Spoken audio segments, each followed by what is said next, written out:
The sky above Thessia Prime burned red with enemy fire. Captain Una pressed her face against the cold metal wall of the bunker, listening to the sounds of her world dying above. The Krek ships hung in the atmosphere, like dark metal clouds raining, death on everything below. She could hear the screams of her people echoing through the emergency tunnels, mixed with the thunder of collapsing buildings. Una wiped blood from a cut on her forehead and looked at the quantum beacon sitting on the metal table. The device hummed softly, its blue lights pulsing like a heartbeat. It was their last hope, their final chance to call for help from somewhere in the vast galaxy. She knew the chances were small. Most species would not risk war with the mighty Krex Empire to save strangers. The bunker shook as another explosion rocked the surface. Dust fell from the ceiling and the lights flickered. Commander Kiwan stumbled through the doorway, his uniform torn and dirty. He carried a small Valani, child who was crying for her parents. "We lost the Eastern District," he said, setting the child down gently. "The Krex are moving, building by building. They are not just conquering. They are destroying everything. They want to erase us completely from existence." Una nodded grimly. She had seen the reports from other Valani worlds. The Krex did not just conquer, they eliminated. The few survivors who escaped told stories of entire cities burned to ash, of families executed for sport, of children used as target practice. This was not war. This was extinction. "The beacon is ready," she said, touching the control panel. "We can send one message to any civilization within 50 light years. The computer will broadcast on all frequencies. Someone might hear us, but who will come?" Kiwan asked, sitting heavily in a metal chair. His eyes were hollow with exhaustion and grief. Who would risk their ships, their people, to save aliens they never met? The Krex Empire is too strong. Most species run when they see Krex warships. "Maybe someone brave will answer," Una said, though she did not really believe it. "Maybe someone who knows what it means to protect innocent lives." She began recording the message, trying to keep her voice steady, even as the building shook around them. "This is Captain Una of the Valani Defense Corps, broadcasting on all emergency frequencies. Our world, Thessia Prime, is under attack by the Krex Empire. They are not just conquering, they are committing genocide against our entire species. We have women and children hiding in tunnels while their soldiers hunt them for sport." The beacon recorded everything. The sounds of crying children, the distant explosions, the fear in her voice. She continued, "We are the last free Valani world. All our other colonies have been destroyed. We have maybe hours before they break through our defenses. If anyone receives this message, please know that we are not asking you to die for us. We only ask that you remember that the Valani people existed, and that we loved our families and wanted to live in peace." Another massive explosion shook the bunker and the lights went out for several seconds. When they flickered back on, Una saw that part of the ceiling had collapsed. The little girl was crying, harder now, and Kiwan held her close, trying to comfort her. "The message is ready," Una said, looking at the beacon controls. "Once I send this, there is no taking it back. Every species in range will know that Thessia Prime is under attack. Some might even tell the Krex where we are hiding." "Send it," Kiwan said firmly. "If we are going to die, let someone know that we tried to survive. Let them know that we called for help." Una pressed the transmission button, and the beacon sent their desperate plea, racing across space at faster than light speed. The message contained everything: their location, the number of Krex ships attacking them, pictures of the destruction, evidence of the genocide taking place. It also contained something else, though they did not know it: coordinates that would lead any rescuer directly into a battle zone, unknown to the dying. Valani, their message traveled through space faster than any ship could follow. It passed dead systems and sleeping worlds until it reached the edge of a yellow star system where strange metal stations floated in the darkness. These were human listening posts, built to watch for threats. To Earth, Lieutenant Do Yun was monitoring deep space communications from Luna Station when the Valani signal arrived. The computer translated the alien language and displayed the message on his screen. At first he thought it was another routine diplomatic transmission, Then he saw the images. The pictures showed cities burning, families running through, smoke-filled streets, children crying over dead parents, Krek soldiers executing civilians who had surrendered. The footage was worse than anything in the human military databases. It showed pure evil in action. Do-hyun immediately forwarded the message to Terran High Command on Earth, where Admiral Ji-won Park was reviewing routine fleet reports. The admiral was a small woman with gray hair and kind eyes, but she had fought in every major human conflict for 30 years. She knew war, and she knew evil when she saw it. The images from Thessia Prime made her stomach twist with anger. No species deserved to die like this, especially not civilians and children. She called an emergency meeting of the Terran Defense Council, and within an hour the most powerful military leaders of humanity were watching the Volani message. "This is genocide fleet," Admiral Minho said after viewing the footage. "The Kreks are not conquering, they are exterminating. These people called for help. And by God, we are going." To answer, Admiral Park stood and walked to the great window overlooking Earth below them. The blue and green world turned peacefully in space, showing no sign of the industrial fury that was about to begin. "Activate Protocol 7, she said quietly. "Full military mobilization. Every ship, every soldier, every weapon we have." The other admirals looked shocked. Protocol 7 had never been used.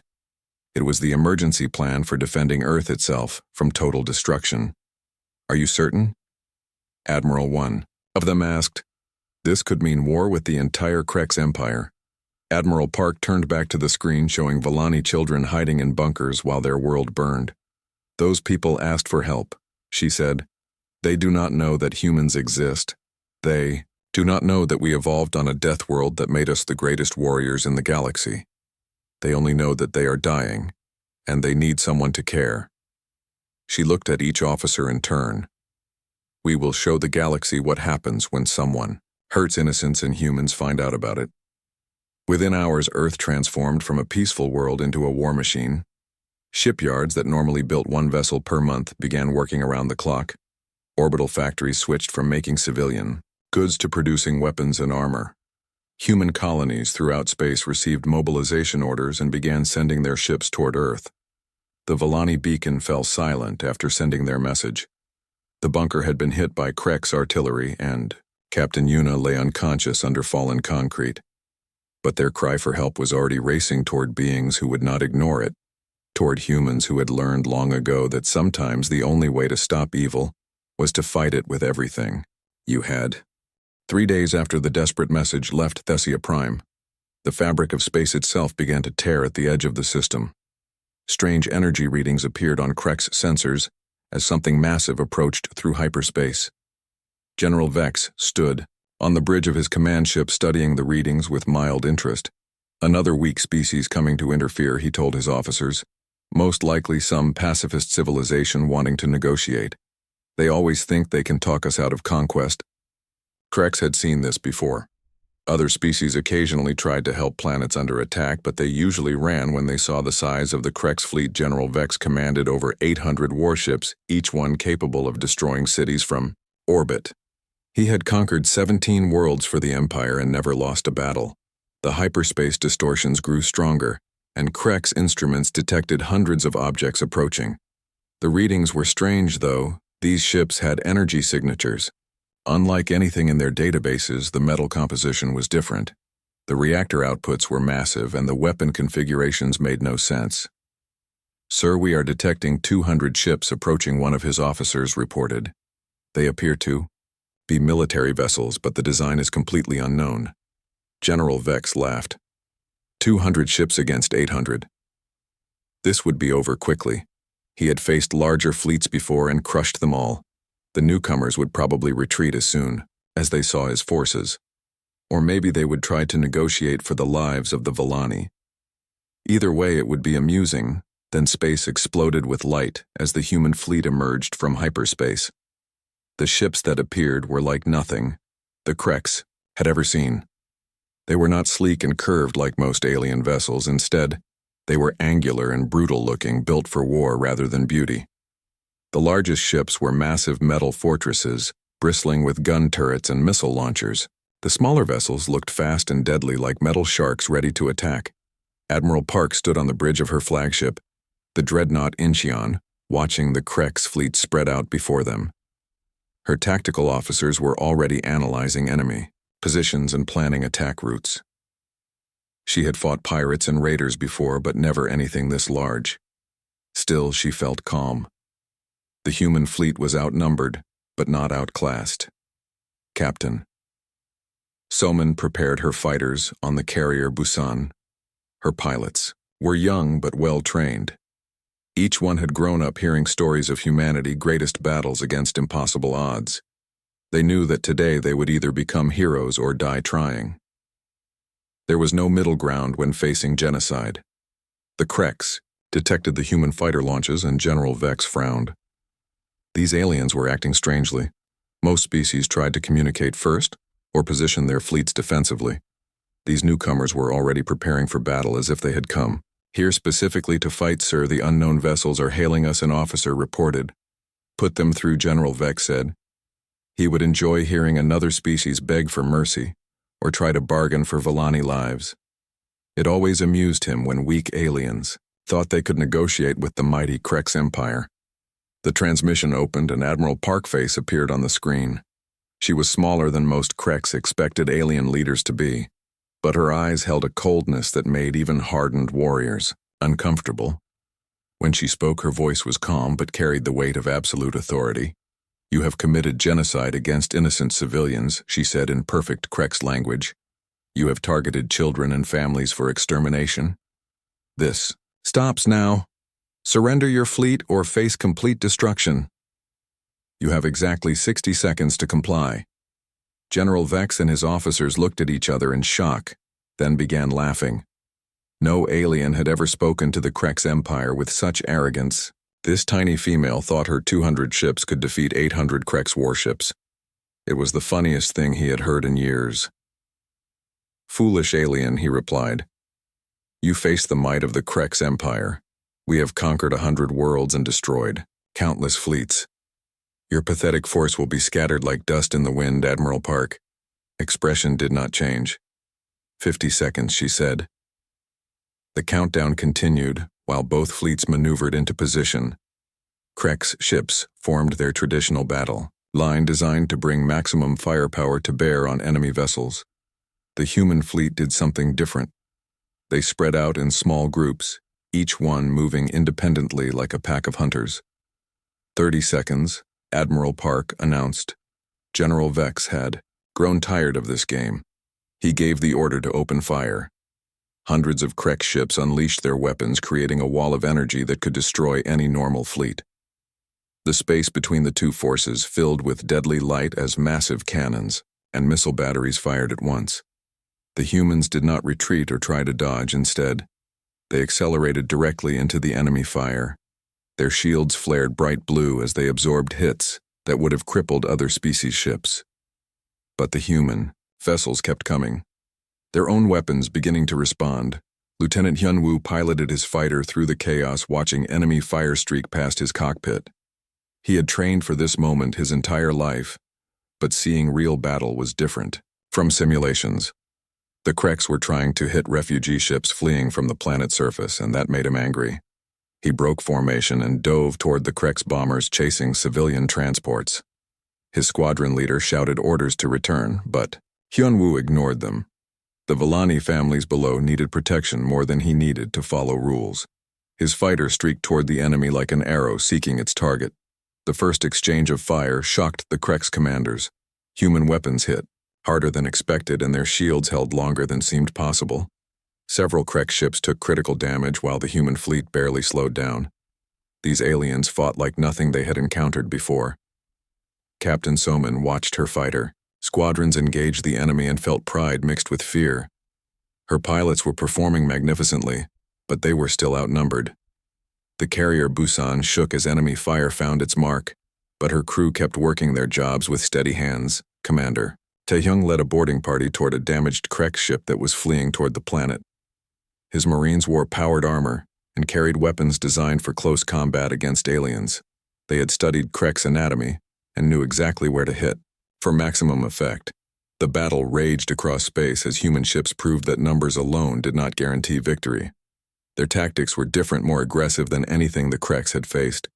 They seemed to have no fear of death, only anger at what the Kreks had done to innocent civilians. General Vex found himself actually worried for the first time in years. His fleet was taking heavy casualties while the humans seemed barely damaged. How was this possible? His ships were the most advanced. In the Empire, his crews were experienced veterans. A human destroyer suddenly appeared next to his flagship, moving faster than his sensors could track. Admiral Park's voice came over the communication channel again. "Your time is up," she said. "Now you learn what happens when you hurt innocent people and humans find out about it." The battle for Thessia Prime had begun, and the galaxy would never be the same. The space battle above Thessia Prime turned into a nightmare for the Kreks Empire. Human ships moved through their formations like deadly ghosts, striking hard and disappearing before return fire could find them. Admiral Park coordinated the attack.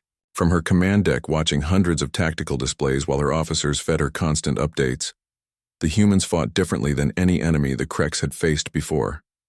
When civilian transports tried to escape the planet, human destroyers would deliberately move between them and Kreks weapons, taking devastating hits to protect strangers they had never met. Several human ships were crippled, saving Vellani refugees.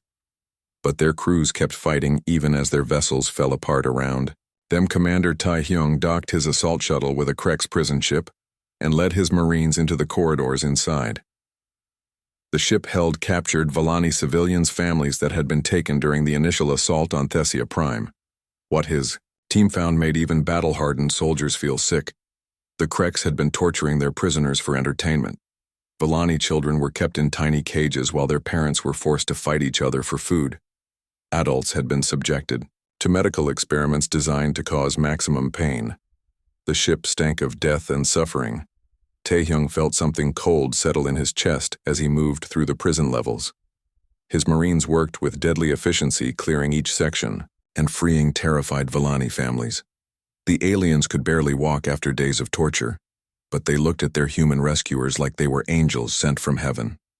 One room contained Captain Yuna, barely alive after 3 days of interrogation. The Kreks had wanted information about Vellani defenses and had used cruel methods to try to extract it.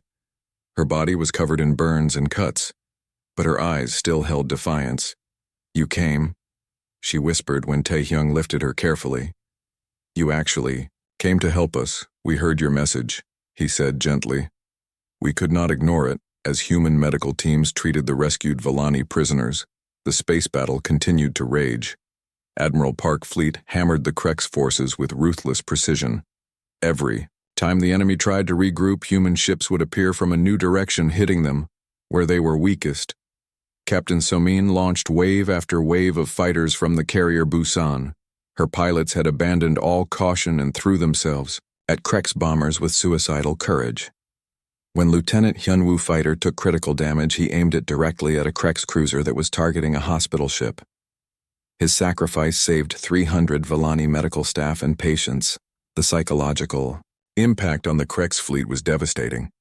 They had conquered dozens of worlds and never faced an enemy that seemed completely unafraid of death. Human ships would ram Kreks vessels rather than let them escape to hurt more civilians. The tactical computers could not calculate how to fight an enemy that valued alien lives more than their own survival. General Vex stood on his command bridge, watching his fleet fall apart around him. Half of his ships were destroyed or crippled, and the rest were beginning to panic. His officers reported impossible things: human boarding parties that fought like demons, human pilots who turned their fighters into guided missiles, human ships that kept fighting even after taking mortal damage. "Sir, we need to retreat," one of his officers said. "The aliens are insane. They fight like nothing we have ever encountered." "No," Vex shouted. "We are the Kreks Empire. We do not retreat from inferior species." But even as he spoke, he could see the truth on his tactical displays. The humans were not inferior. They were something else entirely. Captain Do-hyun led a special forces team through the ventilation shafts of General Vex's flagship. Their mission was to capture the Kreks commander alive so he could face trial for genocide. The 30 human commandos moved through the massive ship like deadly shadows, avoiding patrols and security systems. The Krex ship carried 10,000 soldiers, but that did not matter to the humans. They had trained their entire lives. For missions like this, each commando was a master of close combat weapons and stealth warfare. They moved through enemy territory like ghosts, bringing death to anyone who tried to stop them. Sergeant Jinwoo planted explosive charges on critical systems while his teammates secured escape routes. The plan was simple: capture General Vex, disable his ship, and get out before the Krex realized what had happened. It should have been impossible, but humans had made careers out of doing impossible things. The rescue of Vellani prisoners continued as more human boarding parties hit Krex ships. Captain Yuna was taken to a human medical bay where doctors worked to heal her injuries. She watched the alien medics treat her people with gentle hands and wondered what kind of species would risk everything to save strangers. "Why did you come?" she asked Sergeant Jinwoo when he visited her recovery bed. "We are not your people. We have nothing to offer you in return because you asked for help," he replied, simply. When someone cries for help, good people answer. That is what makes us human. The space battle reached its climax as Admiral Park concentrated her remaining ships for a final assault on the Krex command vessel. Her flagship Incheon had taken heavy damage but still functioned. The bridge crew worked calmly at their stations even as enemy fire hammered their shields. General Vex realized his situation was hopeless when explosions began rocking his ship from within. Captain Do-hyun commandos had reached the reactor levels and were systematically destroying key systems. The great Krex flagship was being taken apart by 30 humans who refused to be stopped. Emergency lights flickered throughout the ship as power systems failed Krex. Soldiers ran through the corridors trying to find the saboteurs, but the humans were always one step ahead. They had studied the ship layouts and knew exactly how to move unseen. The final blow came when Captain Do-hyun's team reached the bridge general. Vex found himself surrounded by human commandos whose faces showed no mercy, only determination. The man who had ordered the genocide of entire species was now at the mercy of aliens he had dismissed as weak. "You are under arrest for crimes against sentient life," Captain Do-hyun said in perfect Krex language. "You will face trial for genocide, and if found guilty, you will spend the rest of your life in prison." The great Krex fleet began to surrender as word spread that their commander had been captured. Human ships accepted the surrender of enemy vessels but made it clear that any ship caught targeting civilians would be destroyed without warning. The message was simple. The time for mercy toward genocidal enemies had passed. News of the human victory spread across Krex space faster than their government could control it. For the first time in the Empire history, their fleets had been completely defeated by an unknown species. Planets that had lived in fear of Krex. Retribution began. To whisper about rebellion, Admiral Park stood in her damaged command center, looking at the tactical display that showed the remains of the Krex fleet. The battle was over, but she knew this was just the beginning. The galaxy had learned that humans existed and that they would not tolerate genocide. Captain Yuna was brought to the human flagship to witness the surrender ceremony. She could barely believe what she was seeing. The mighty Krex Empire, the force that had destroyed her people and conquered dozens of worlds, had been broken by aliens who fought not for conquest but for justice. The rescued Vellani civilians were loaded onto human hospital ships where they received treatment for their injuries. But more than physical healing, they found something they thought they had lost forever. Hope that good still existed in a galaxy that seemed filled with evil. The battle for Thessia Prime was over. The humans had won, not through superior numbers or technology, but through something.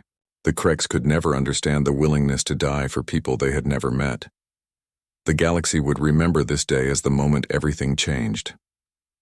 The Great Hall of the Galactic Council had never seen such chaos. Ambassador Yoonji stood at the central podium, while representatives from 300 species watched footage from the Battle of Thessia Prime. The images showed human ships ramming Krex vessels to protect civilian transports and human soldiers dying to rescue alien prisoners. The council members sat in stunned silence as the video continued. Some species had heard rumors about the mysterious humans who had destroyed an entire Krex fleet, but seeing the evidence was different. Nobody could understand why any species would sacrifice so much for strangers. Ambassador Yunji was a calm woman with kind eyes who had spent her career in diplomatic service. She had volunteered to represent humanity to the galaxy, even though most humans preferred to avoid galactic politics. Her job today was to explain why her people had intervened at Thessia Prime honored representatives. She began her voice carrying clearly through the vast chamber. We did not come here to boast of victory or to threaten your worlds. We came because the galaxy needs to know that genocide will not be tolerated while humans draw breath. A representative from the Zinthari species stood up, his blue scales gleaming under the chamber lights. Ambassador, your people destroyed 800 Krex warships to save aliens you had never met. Why would you risk so much for strangers? Because they asked for help. Yunji replied simply. When someone cries for help and good people hear it, they respond. That is what makes us civilized. Captain Yuna sat in the witness section, still recovering from her injuries but determined to testify about what she had experienced. She had traveled from Thessia Prime to tell the council what humans had done for her people.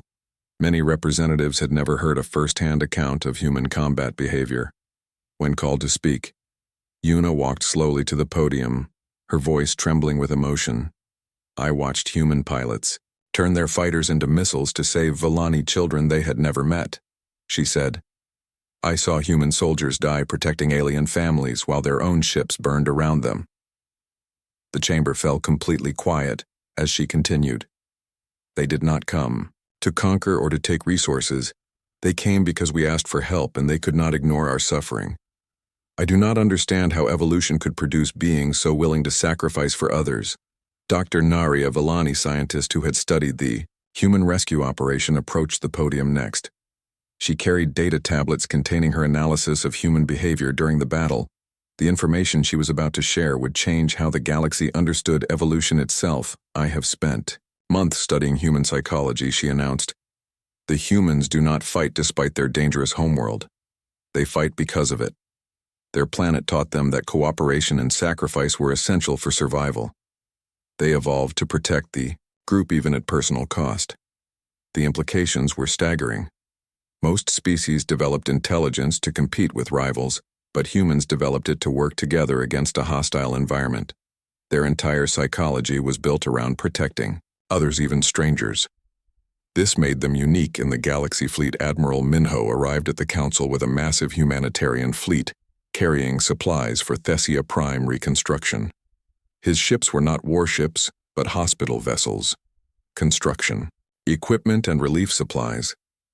The sight of such generosity confused many council members. Admiral, why do you rebuild worlds you did not conquer? Asked the Tavarian representative. Your victory gives you the right to claim Thessia Prime as a colony. Did not fight for conquest. Admiral Minho replied, we fought to stop genocide. Now we help rebuild. Because that is what civilized beings do when others are suffering. The Vellani are our allies, not our subjects. The psychological evaluation reports on captured Krex soldiers made disturbing reading. General Vex and his officers could not understand human motivation. They kept asking interrogators why humans had risked their lives for aliens they had never met. The concept of altruistic behavior was completely foreign to their minds. Dr. Seojun, the lead xenopsychologist studying the Krex prisoners, gave a presentation that shocked the council. The Krex Empire had evolved on a world where only the strongest survived. They literally could not understand why anyone would help others without expecting something in return. This explains their behavior toward conquered species, Dr. Seojun reported. They see kindness as weakness and cooperation as stupidity. To them, genocide is simply eliminating competition. They cannot grasp that other species might view such actions as evil. The council faced a fundamental question about galactic civilization. If the Krex represented pure survival evolution and humans represented cooperative evolution, which path was correct? The answer seemed obvious given the battle results, but many species still struggled to understand human psychology. Commander Tae-hyung testified about the rescue operations, describing rooms full of tortured Vellani families and the systematic cruelty he had witnessed. His calm presentation of horrific facts left council members shaken. Some species had known the Krex were aggressive, but few realized they were capable of such organized evil. The human who spoke next was Sergeant Jinwoo, the Marine who had comforted Captain Yuna during her recovery. He was not a trained speaker, but his simple honesty carried more weight than any diplomatic presentation. "You ask why we came," he said, looking around the chamber. "We came because someone was hurting innocent people and we heard about it. That is enough reason for any decent person to act. We do not need rewards or territory or trade deals to do what is right." The Galactic Council had to decide how to respond. To this new information, some species wanted to join with humanity immediately, seeing the protection such allies could provide. Others worried about the implications of humans' willingness to use force, even for good reasons. The debate continued for days, but the outcome was inevitable. Species after species requested human protection, not as conquered subjects, but as equals in a new kind of alliance. The Terran Defense Agreement began forming as dozens of worlds asked to join the Krex Empire, meanwhile faced internal collapse as subject species learned that resistance was possible. Commander Tae-young led joint human-Villani operations to liberate other conquered worlds. Each victory inspired more rebellions against Krex rule. Captain Yuna had learned to pilot human fighters during her recovery, discovering that their technology responded not just to skill, but to the pilot willingness to sacrifice for others. This symbiotic relationship between human values and human engineering could not be replicated by other species. The transformation of galactic politics accelerated as more species witnessed human behavior in combat. Humanity did not seek to rule the galaxy, but their moral example was changing how other civilizations viewed their responsibilities to each other. Ambassador Yunji concluded her presentation with words that would be remembered for generations. "We offer partnership to any species willing to protect the innocent," she said. "We do not ask you to become human, only to become the kind of people who answer when others call for help." The Galactic Council vote was unanimous. The Terran Defense Alliance was officially recognized with humanity as its voluntary protectors. The age of ignoring genocide and oppression had ended, replaced by civilizations that understood protecting the weak was the mark of true strength. General Vex sat in his prison cell, unable to comprehend what had happened to his empire. The mighty Krex war machine was falling apart, not because of superior weapons or tactics, but because of ideas. Human ideas about protecting others and standing up to bullies. The galaxy had learned that evolution could produce different kinds of intelligence. Competitive intelligence like the Krex that saw others as enemies to be eliminated, or cooperative intelligence like the humans that saw others as potential allies to be protected. The choice between these paths would define the future of galactic civilization, and thanks to a desperate message from a dying world, the choice was becoming clear. 6 months after the Battle of Thessia Prime, the galaxy looked completely different. The Terran Defense Alliance had grown to include 47 species, all united by a simple principle: protecting innocent life from those who would destroy it.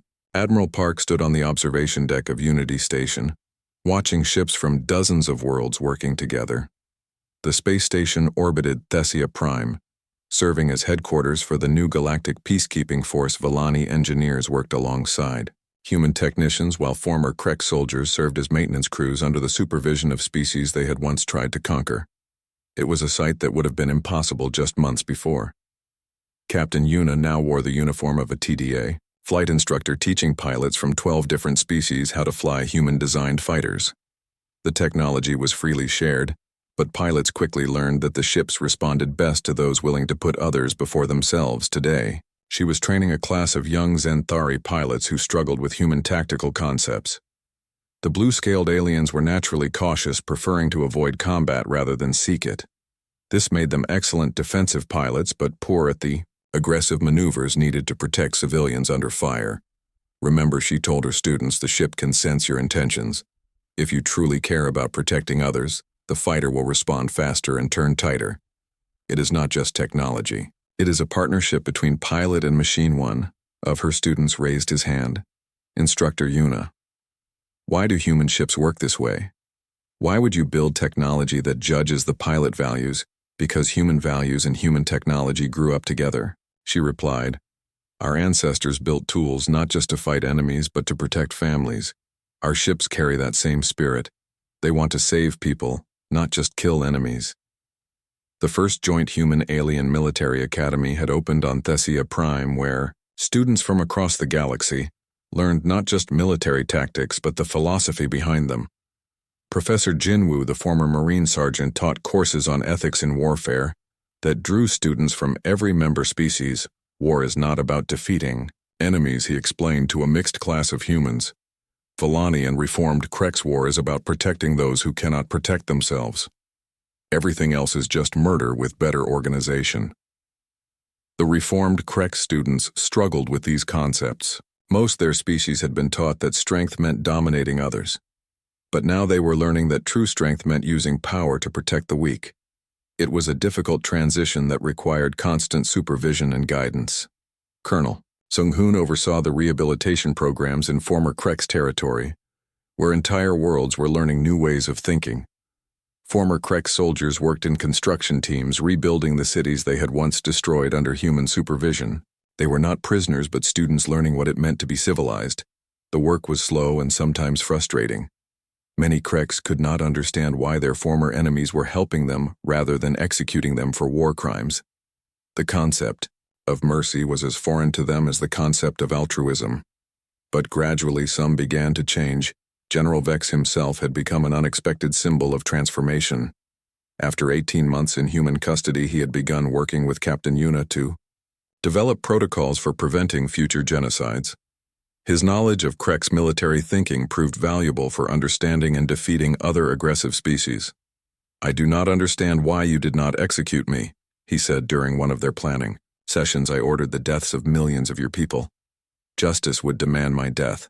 Justice demands that you spend your life making up for what you did," Yuna replied. "Death would be easier. We are giving you the harder path, the chance to save lives instead of taking them." Dr. Seojin published his research on Deathworld evolution and its implications for galactic society. The paper proved that planets like Earth, previously considered too dangerous for intelligent life, actually produced the most stable and altruistic species in the galaxy. The implications were revolutionary species across the galaxy began re-evaluating what constituted successful evolution. Competitive evolution, like the Kreks, produced powerful but ultimately self-destructive civilizations. Cooperative evolution, like the humans, produced stable societies that could work together across species lines. The Galactic Council formally adopted the Thessia Protocols, a set of laws that made genocide a crime against all civilized species. Any world committing systematic extermination would face immediate intervention by TDA forces. The protocols were named after the first world saved by this new philosophy. Ambassador Yunji worked tirelessly to expand the alliance, visiting worlds that had never heard of humans and explaining the choice they faced. Join the community of civilized species or face the consequences of preying on others. Most chose to join, but some required more persuasive arguments. The TDA Rapid Response fleets patrolled space lanes once dominated by pirates and slavers. Captain Do Hyun, now admiral of the Intervention Fleet, led ships that carried a simple message: bullies and predators were no longer welcome in civilized space. His ships bore the names of heroes from the Thessia rescue operation. The dreadnought Hyunwoo was named after the pilot who had sacrificed his fighter to save hospital ships. The cruiser Taehyung honored the Marine who had liberated prison camps. Each name reminded crews why they served. The transformation was not limited to military matters. Human agricultural techniques were helping former Krek's worlds feed their populations without conquering neighbors. Human medical knowledge was being shared freely to reduce the suffering that often led to conflicts. Captain Soman commanded the hospital ship Compassion, treating patients from species that had been enemies just months before. Her medical teams worked around the clock helping wounded soldiers and civilian refugees regardless of their origins. "This is what victory looks like," she told her staff. "Not defeated enemies but healed patients, not conquered worlds, but grateful allies. We did not just win a battle. We changed what winning means." The psychological studies of human behavior continued to fascinate galactic scientists. Species after species sent researchers to study how Deathworld evolution had produced such cooperative psychology. The findings challenged fundamental assumptions about intelligence and survival. Dr. Nari now worked at the new Institute for Cooperative Evolution on Earth, studying how different environmental pressures shaped species development.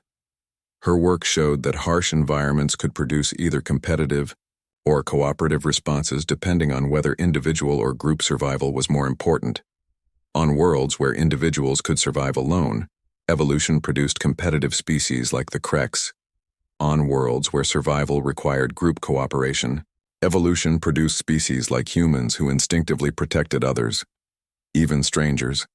The Volani homeworld celebrated its first Liberation Day with representatives from every TDA member species attending. The ceremony honored not just the human rescuers but the ideal they represented that civilized beings protect each other regardless of species or origin. Fleet Admiral Minho gave the keynote address, standing before a crowd of millions. "We did not save Thessia Prime because the Volani were our allies," he said. "We saved it because they asked for help and we heard them." That simple exchange changed the galaxy forever.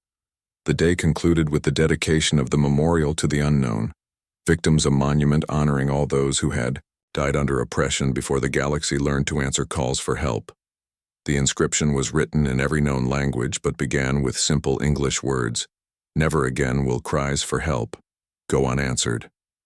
The Kreks Empire officially dissolved, replaced by the Kreks Democratic Federation, where former soldiers worked alongside the species they had once oppressed.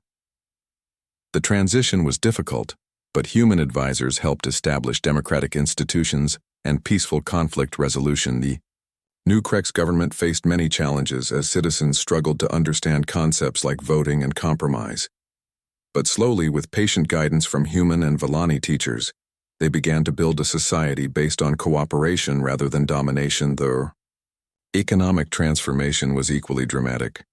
Worlds that had survived through conquest and plunder learned to trade and cooperate. The Terran Trade Cooperative established markets where former enemies could exchange goods and technology peacefully. Admiral Park, now in her 70s, remained active as Supreme Commander of TDA forces. Her hair had turned completely white, but her eyes still held the fire that had driven humanity to answer the Volani cry for help. She spent her days planning for threats that might emerge as the galaxy continued to evolve. The most important change was not in military or economic structures, but in the minds of ordinary beings across the galaxy.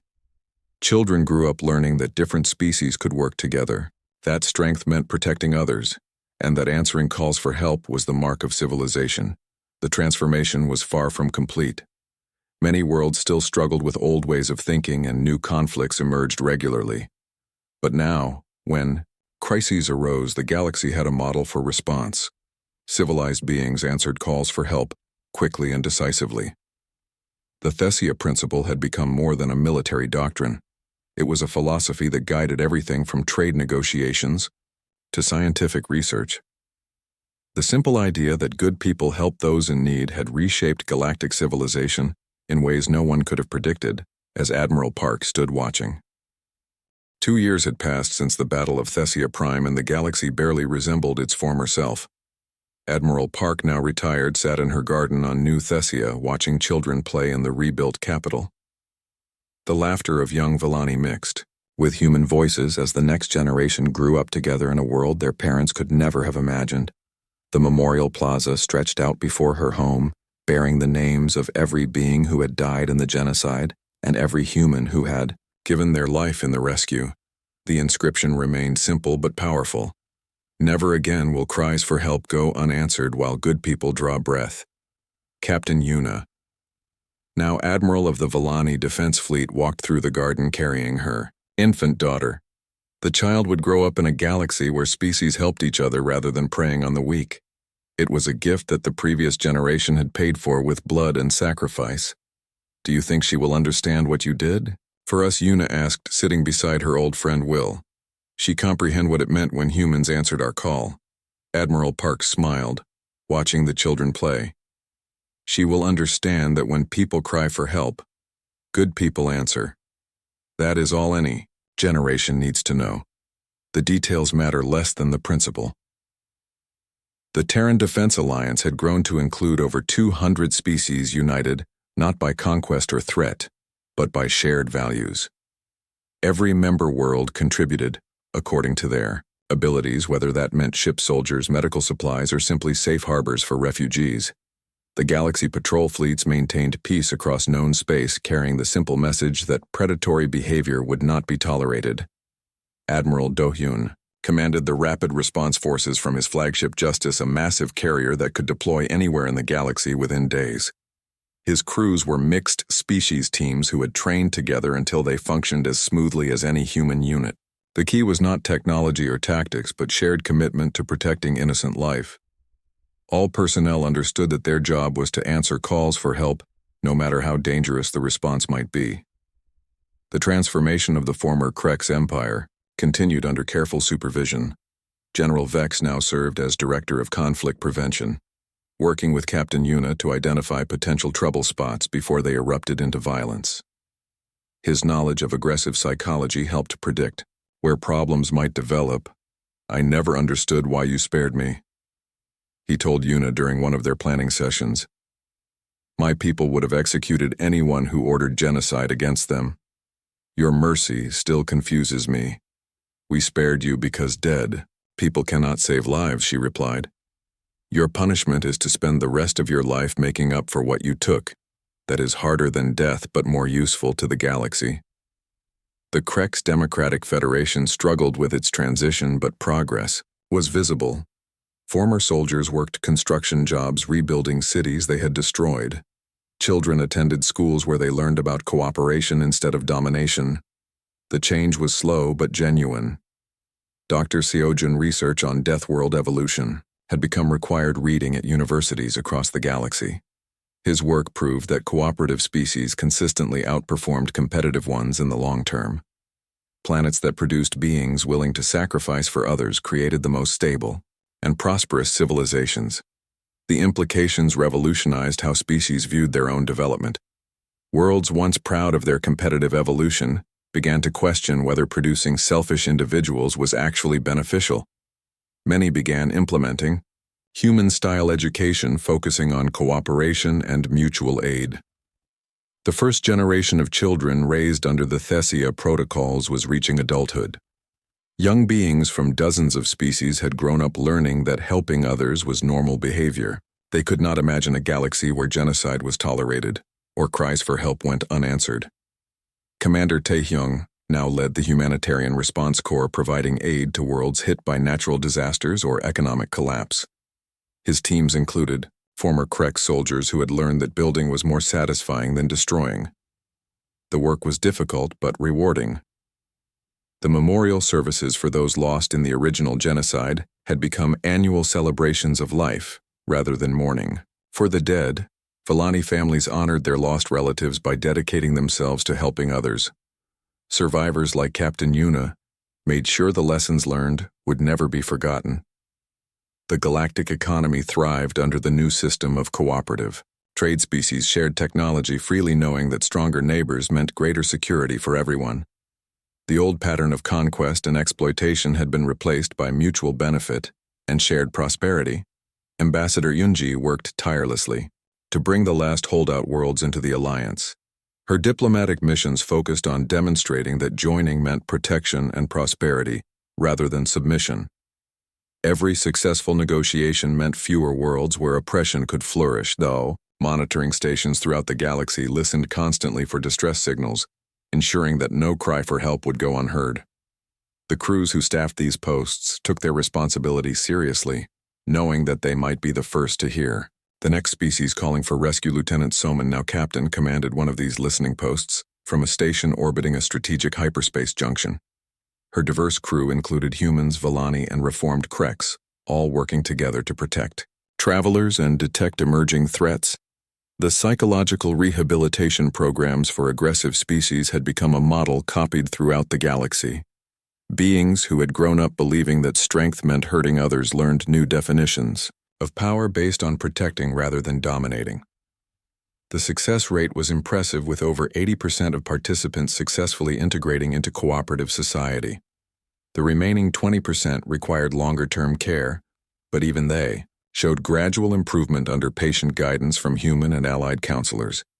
The Galactic Council had evolved from a loose confederation into an effective governing body, capable of coordinating response to crises. The Thessia protocols provided clear guidelines for intervention while respecting member world sovereignty. Admiral Park spent her final years writing memoirs that would teach future generations about the importance of answering calls for help. Her book titled, When Good People, here became required reading in schools across the galaxy, ensuring that the lessons of Thessia Prime would never be forgotten.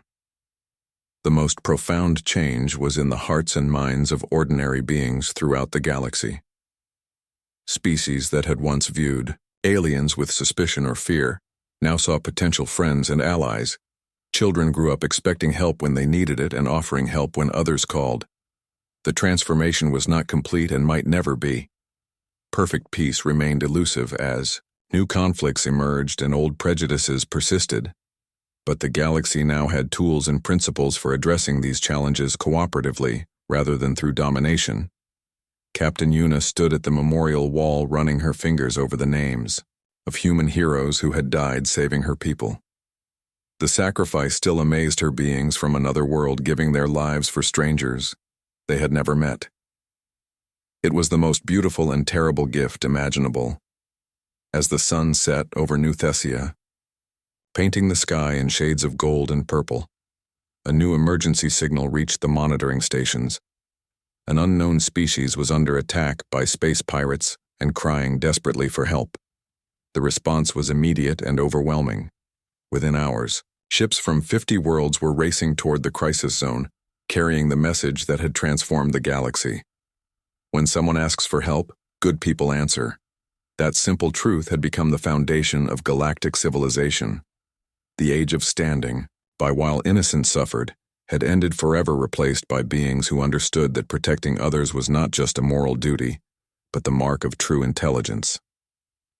The galaxy would never be perfect, but it would never again ignore the cries of those who needed help. Admiral Park smiled as she watched the rescue fleets deploy, knowing that the universe had become the kind of place where heroes answered calls for help, and good people drew breath. The legacy of the Deathworlders would live forever in every life saved and every hand extended to those in need.